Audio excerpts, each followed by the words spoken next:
Welcome everybody to the talk about how to be more loving and accepting in your family or with yourself.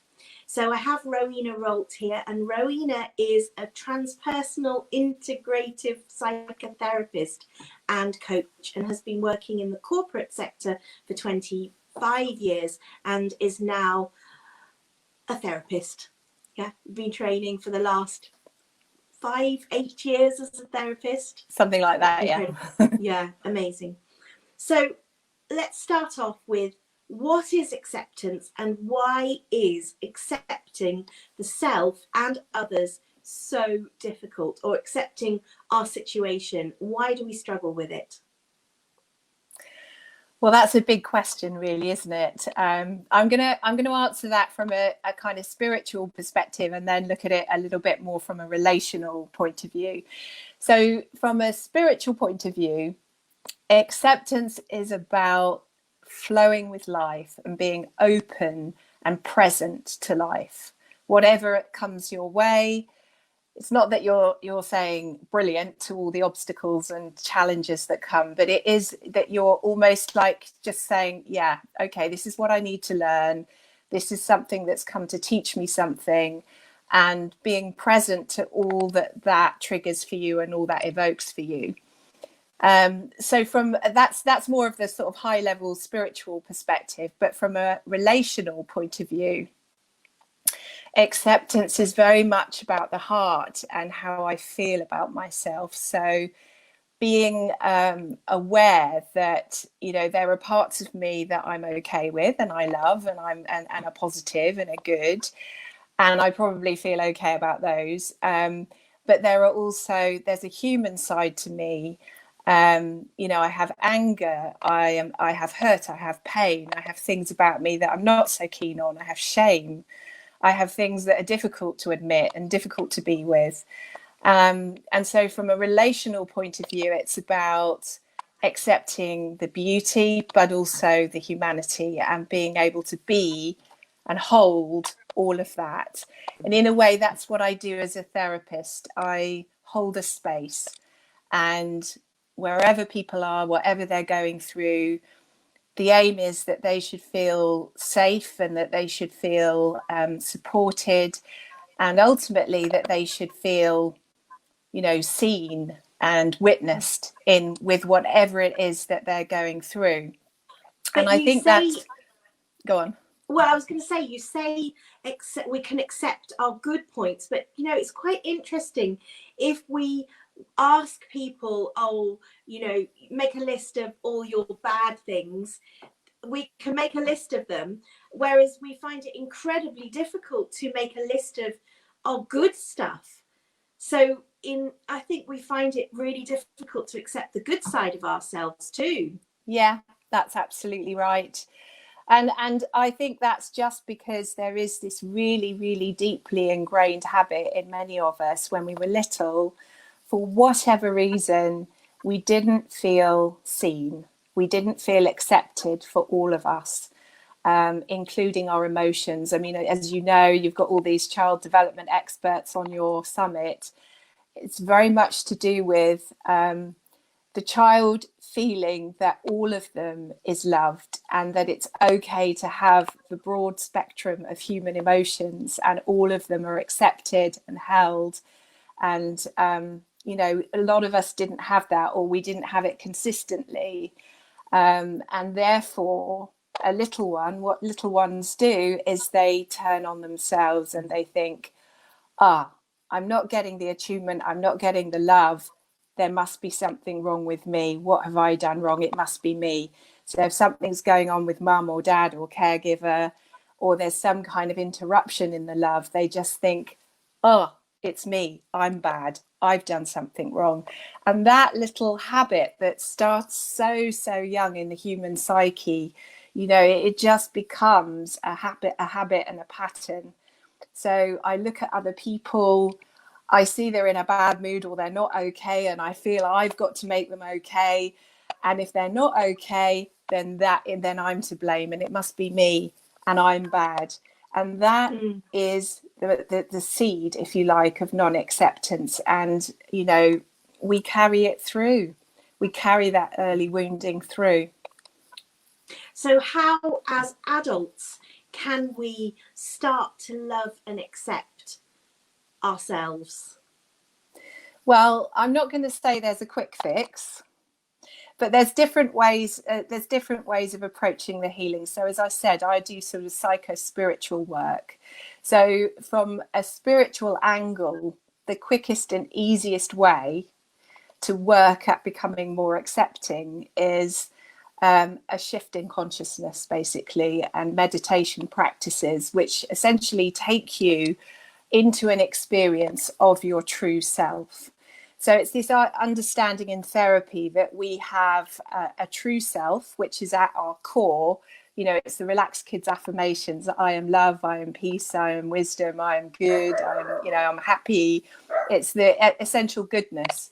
And if you are able to regularly go into a lovely experience of your innate goodness and really deeply experience that and feel that through, not just intellectual, but through the body, it has to be an embodied experience, then you are going to the place in you, that the deepest part of you that actually knows how to accept. So at a very deep level, I guess the language we use is the soul accepts. Our soul knows how to accept, and almost has that wisdom and that depth to just know everything's okay. I'm okay as I am. So that's one way of doing it. And that's probably the deepest and most profound way of doing it. Another level out of working at acceptance is to really look at your levels of self-awareness. And that means looking at your relationships and looking at your relationships as a mirror. You know, people, our children, our family members, they reflect back things to us. And often what they reflect back are the parts of us that we have suppressed, repressed, denied, split off, we're in denial of, or pretending we don't have, such as our anger, you know. And it's those family members that reflect some of those very difficult things back to us. And really, the work is looking at that relationship and seeing, what am I seeing in the mirror here? And is there something in me that I need to own, acknowledge, and also learn to be with? You know, if I have a teenager who's really fiercely angry and has an attitude, you know, have I ever felt like that? How do I feel about anger? Is anger something that I believe is good and natural and human and should be allowed and accepted? And it is actually a part of me, is my, you know, my anger is often my truth wanting to be expressed in the world, and allowing that voice to come out from a very deep place. And so if I've worked on that emotion, and if I've learnt to be with it, and if I sort of become more comfortable with it, then the mirror of that anger that's in somebody else won't be so challenging to be around. So the inner work that I do really does change the dynamic in the relationships around me. Yeah, so that is the less deep way of doing it. So having that mirror, or hours and hours of meditation. No, I'm not an hours and hours girl. I'm you know, I mean, honestly speaking, I wish I had hours and hours. I mean, it really is about a minute here and a minute there, and little reminders throughout the day, and deepening the experience over a long period of time definitely helps, for sure. And what will you do in that meditation experience? Will you be going into that place that you mentioned before, that is that pure space that's unaffected by the emotions, that the core part of you that is beautiful and like the diamond, I guess? Yeah, the diamond. I mean, that's one way of doing it. But equally, you know, if we think about radical acceptance, that I'm thinking of people who do work with acceptance in Buddhism, they talk about being present to all that is. So not just the essential self or that diamond inside, but also I can, in meditation, I can look at the parts of me that are really judgy and really hard and really nasty and you know, sometimes might come down hard on myself over things if I make mistakes, if I'm not, I don't believe I'm good enough, that sort of thing. And in meditation, what they do in mindfulness based techniques is they use the breath and the presence and to actually breathe into those hard spaces and soften, bring love into those very hard places inside. And it takes, you know, an awful lot of love and patience with oneself and compassion to reach those places that perhaps that love has never reached. And for me, that's where the transformation can take place. I definitely believe that many of our wounds are created through relationships, and therefore I'm a massive advocate of therapy. Of course, I would be biased about that. And I believe it's the relationship that heals. But also simultaneously, if I'm working on my relationship with myself and I'm working on nurturing myself from the inside, then that definitely it enables me to become more receptive to receive, open to receive love from other people, you know. So it's a two-way thing, a two-way healing, really. So would another, I seem to remember, I don't know whether it's what did you say? A transpersonal, is it transpersonal integrative psychotherapy, where you have personas within your persona, so, and naming those personas. So for example, I could have a bossy, if there's a, you know, like particularly if I'm bossy, which I can be, and you and don't say. I really hate being bossy. Sorry, I said you don't say. But I really hate being bossy, and then I've just given myself such a hard time about it. Is there not, like, you can give that little bossy person a character and it just makes it a lot lighter? Yeah, I mean, absolutely. I mean, the model of therapy that I was taught is called Psychosynthesis, and it's all about integrating the different parts of ourselves. And you can work very creatively with the different parts. So you have an inner child part that, you know, might be very self-rejecting, very vulnerable, very afraid, fearful, perhaps. And then you might have that more powerful side of you that's a bit bossy, or a bit of a kind of top dog, if you like, and likes to tell off and likes to control, a little bit of controlling behavior and that sort of thing. And you can learn to witness all those different parts with detachment, you know, kind of see that, isn't this all amazing? You know, we've got all these different little personalities inside. And really, the diamond that you mentioned is the unifying center. And if we go to the diamond, what that enables us to do is go to the core, which is the love and the light.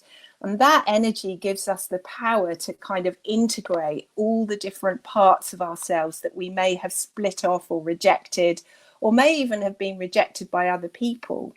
So, yeah, that's really, for me, therapy works. Of course, relationships heal, but sometimes what people need is something deeper to get to that level of acceptance. Yeah.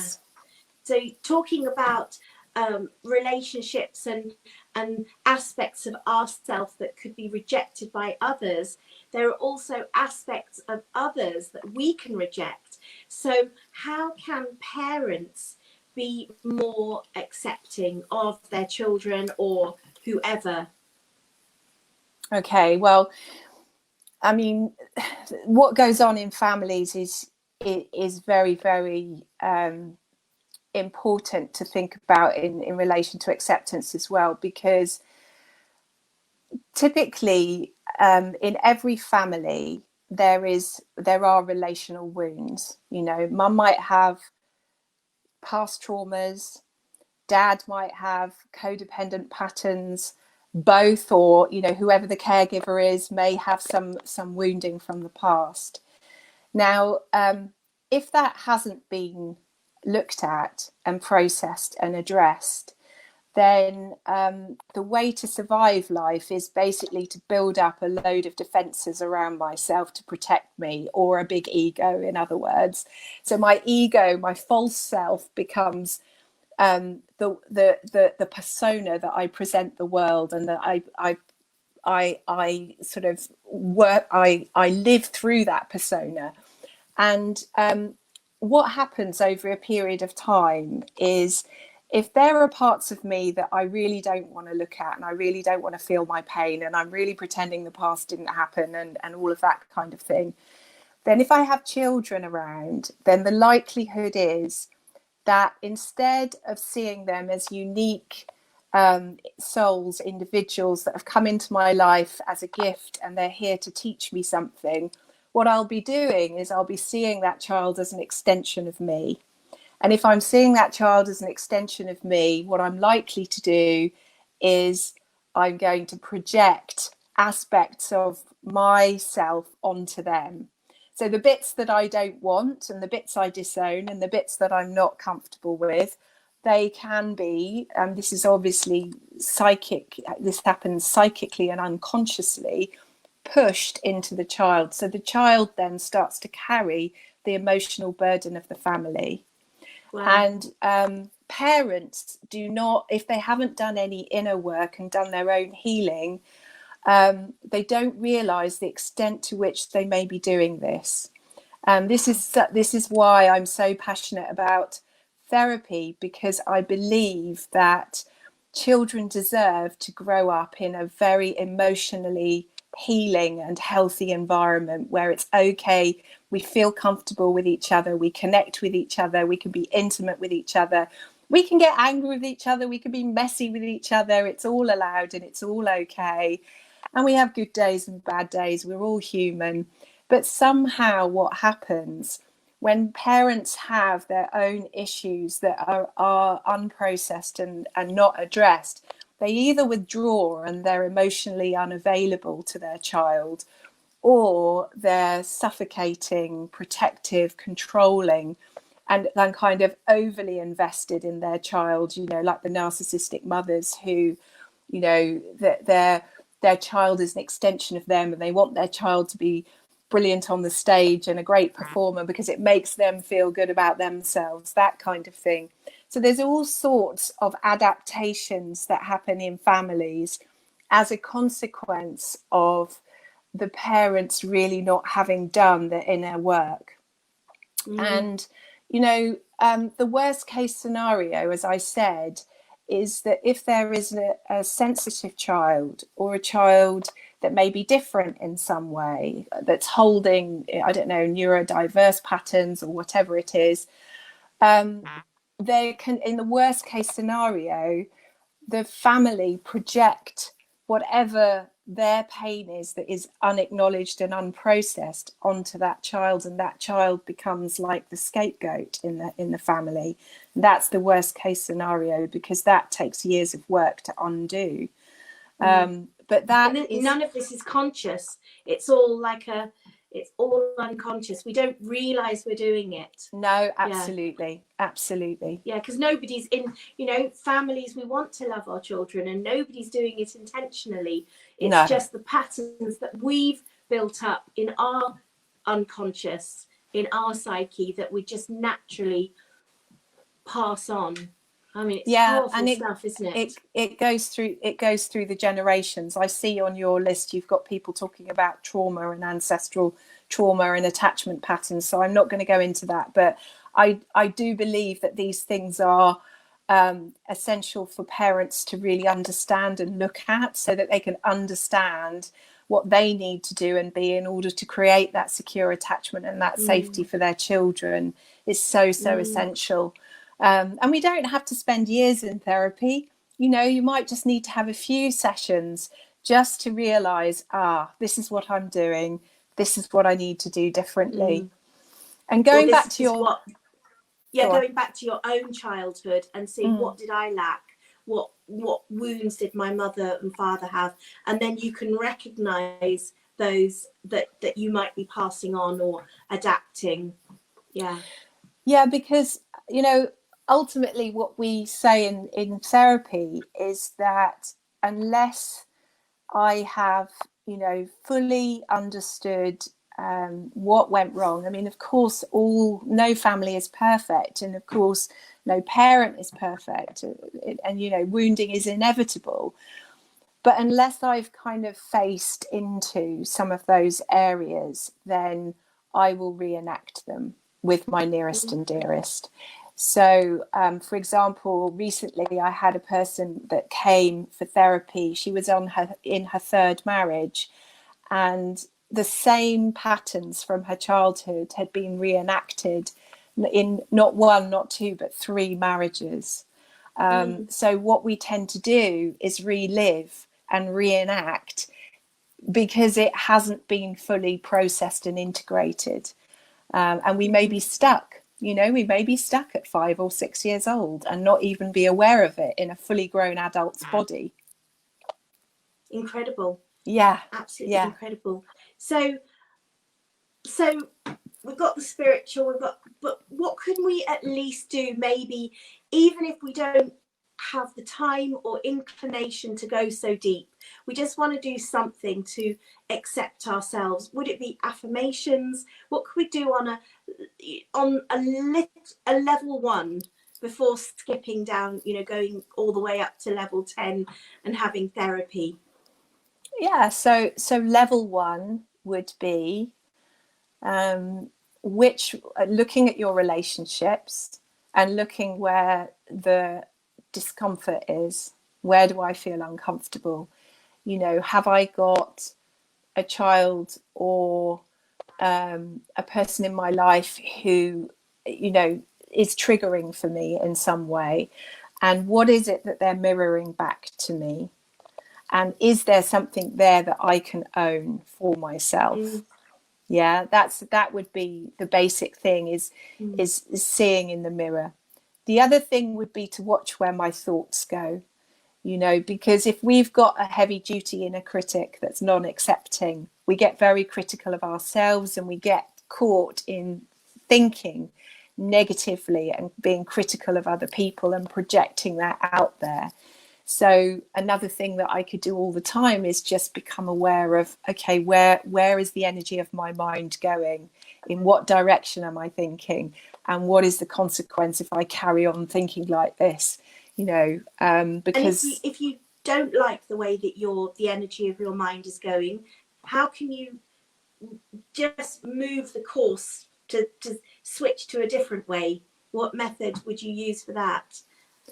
Well, you know, in mindfulness, they talk about being present to what's happening in my mind, and then being able to catch myself in the moment before I go down the slippery slope of self-punishment or self-criticism.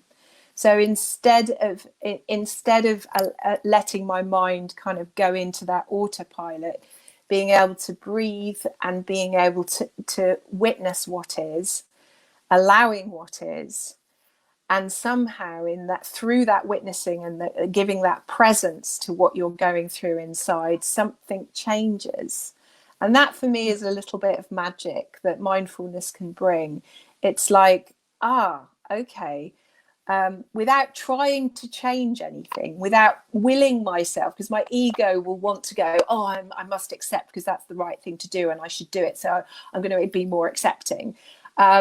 And actually that doesn't do anything, because you're just putting pressure on yourself to be more accepting. Whereas if you're present to your own feelings, and some of your feelings are, I dislike this person, I dislike what I'm feeling inside right now, and if I'm able to be with that, then just accepting what is is the magic formula that brings about a change inside. And somehow then I'm able to extend that love, or even if I'm not able to love, I'm able to tolerate. It somehow frees me up. It changes the energy somehow. Amazing. So in terms of loving the self, that we always talk about, you can't pour from an empty cup. So a lot of parents will in the whole parenting world, we'll talk about that. So what can we do to be more self-loving in terms of self-care? What can we do? Well, there's so many ways of generating that self-love. I mean, it's everything, isn't it? It's being kind to myself on a daily basis. It's the water, it's the nutrition, it's all of the above. Can I stop you there? Because I can never understand, this is my own personal sticky point, because I can be kind to other people, but it's almost like in my head, I cannot understand the concept of being kind to myself. So can you unpack that for me and tell me, what does that mean? And then maybe I'll learn something. You know, I think this does come down to a deep self-rejection in childhood.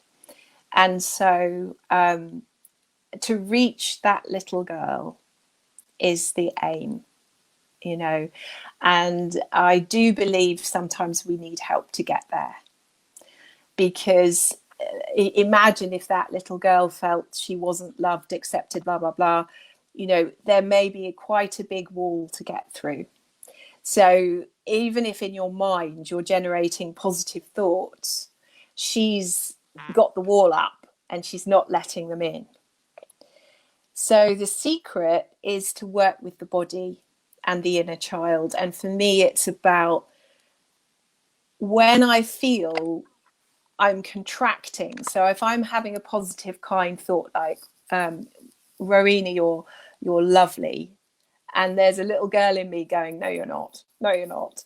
I'm able to just stay with both, and I'm able to breathe that love and hold the intention for her, that little girl, to receive that love. And sometimes that can take time. You know, just like in the real world with children, you know, you tell them you love them and it just goes, and you can see they're not taking it in, and they don't know how to feel lovely about that, and they don't know how to receive. And so the key is in learning how to receive. Now, to be honest, that's taken me years. That is a deep thing, and that's why, like you're expressing, it's very hard to do, but it's not impossible. And just like with children, you have to be really patient.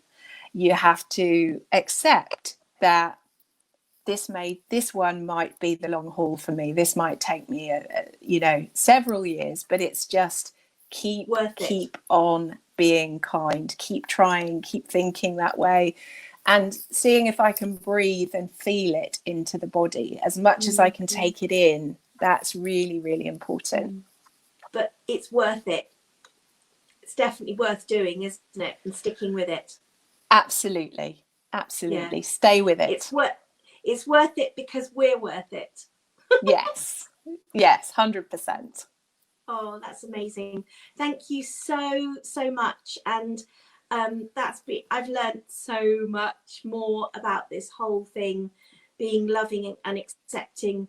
It really is key, I think, to having the best relationships and just feeling more content and happy in our lives. So I'm really, really grateful to you, Rowena, today for talking on this subject.